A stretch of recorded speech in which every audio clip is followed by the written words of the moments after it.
ئەگەرچی هێرشە سەربازیەکانی ئەمریکا بۆ سەر حکوومەتی ئێران وەستاون، بەڵام هەڵمەتی گوشاری ئابووری هەر بەردەوامە و ئەمڕۆ ئەمریکا خولێکی نوێی سزاکانی ڕاگەیان، هەڵمەتێکە بە پێی راپۆرتەکان بەرپرسانی ئەمریکا لەو باوەڕەدان کاریگەریەکانی ئەگەر لە هێرشە سەربازیەکان زیاتر نەبێ ئەوە کەمتریش نییە.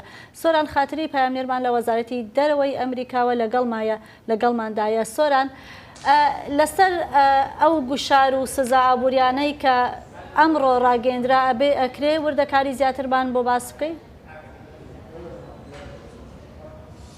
بەڵێ بەفرەوە هەروە کە خۆت ئاماژەت پێکرد، ئەمڕۆ چوارشەمە وەزارەتی گەنجینەی ئەمریکا خولێکی دیکەی لە سزاکان بەسەر حکوومەتی ئێراندا سەپاند. لە بەشێکی ئەم سزایانەدا دوو کۆمپانیای حکوومەتی بەناوەکانی کۆمپانیای بیمەی دەریایی کەندا و هەروەها ڕێکخراوی خزمەتگوزاریە دەریاییەکانی هۆرموز سەیف کراونەتە ئاماژ.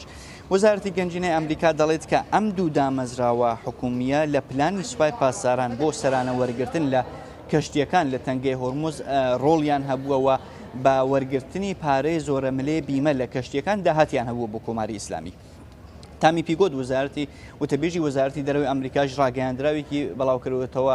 لەم ڕاگەیاندراوە دەڵێت کە حکوومەتی ئێران خۆی بووەتە مەترسی و هەڕەشە دەکات لە کەشتیەکان لە تەنگەی هۆرموز و لە لایەکی دیکەوە بۆ دەربازبوون لە ئەو مەترسی و هەڕەشانەی کە خۆی دروستی کردووە پارەی بیمە لە کەشتیەکان وەردەگرێت. هەروەها ئسکات بسنت وەزیری گەنجینەی ئەمریکاش ڕاگەیاندراوێکی بەڵاوکردوێتەوە لەسەر سزاکانی ئەمڕۆ و ئاماژەی کردووە بە بارود قەیرانی ئابووری لە ئێران و هەڵاوسانێکی زۆر کە لە ئێران هەیە و ئەوتویە کە کۆماری ئیسلامی بۆ دابینکردنی بوجێ خۆی پەنای بردووە بۆ سەرانە وەرگرتن لە کەشتیەکان.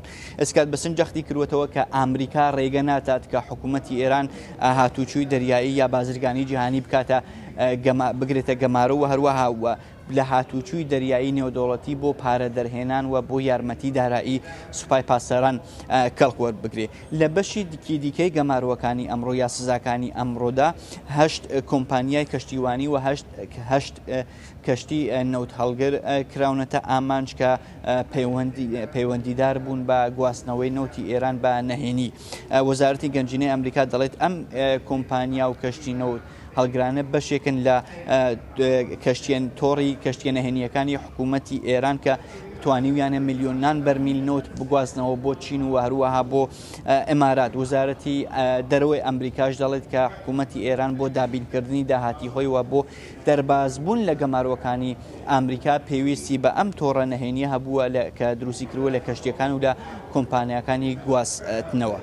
پێش گەماروەکانی ئەمڕۆی وەزارەتی گەنجینەی ئەمریکا ڕۆژی سێشەمە ئەنجومەنی پیرانی ئەمریکا پرۆژەی یاسای لینزی گراهام سێناتۆری کۆچکردووی کۆماری خوازی پەسەند کرد ئەم پرۆژە یاسایی بەپێ ئەم پرۆژە یاسا ئەو گەماروانەی کە لەسەر حکوومەتی ئێران هەیە تا ساڵی 2031 درێژ دەکرێنەوە و هەروەها 100% باج دەخرێنە سەر ئەو وڵاتانەی کە نۆتی ئێران دەکڕن وەکو چین و وەکو هند. هەروەها گەماروی دەریایی ئێران کە ئێستا هەیە بەشێکە لە ئەم گوشارە ئابووریە ئەمریکا لەسەر حکوومەتی ئێران لە چوارچێوەی ئەم گەماروە دەریاییەدا هاتوچووی کەشتیەکان بۆ بەندەرەکانی ئێران قەدەغە کراوە و جیا لەو کەشتیانەی کە بارەکانیان یارمەتی مرۆڤین. هەر لە چوارچێمە لە ئەکامی ئەم گەماروی دەریاییدا لە 24 خاکەلێەوە تا ئێستا زیاتر لە 160 کەشتی هێزەکانی ئەمریکانیان هێشتووە بڕۆن ناو بەندەرەکانی ئێران یا لە بەندەرەکانی ئێران بێنە دەرەوە. هەر لەسەر ئەم گوشارە ئابووریە کە لەسەر حکوومەتی ئێران هەیە و ئاکامەکانی ماڵپەڕی ئاکسیوس راپۆرتێکی بەڵاو کردوێتەوە دەڵێت لە زاری بەرپرسانی ئەمریکاوە چەند بەرپرسی ئەمریکاوە دەڵێت کە ئیدارەی ترامپ لەو باوەڕدایە کە ئەم گەمارەوە ئابووریانەی کە هەیە و ئەم گوشارە ئابووریە کە لەسەر حکوومەتی ئێران هەیە کاریگەریەکەی زیاترە لە هێرشە سەربازیەکان. بەوتەی ئەم بەرپرسانی ئەمریکا راپۆرتە هەواڵگریەکان و هەروها ڕاگەیاندنەکان ئاماژە بۆ دەکەن کە قەیرانی ئابووری لە ئێران قوڵتر بووەتەوە، خراپتر بووەتەوە و کەمی سوتەمەنی لە ئێران گوشارێکی زۆری خستووەتە سەر حکوومەت.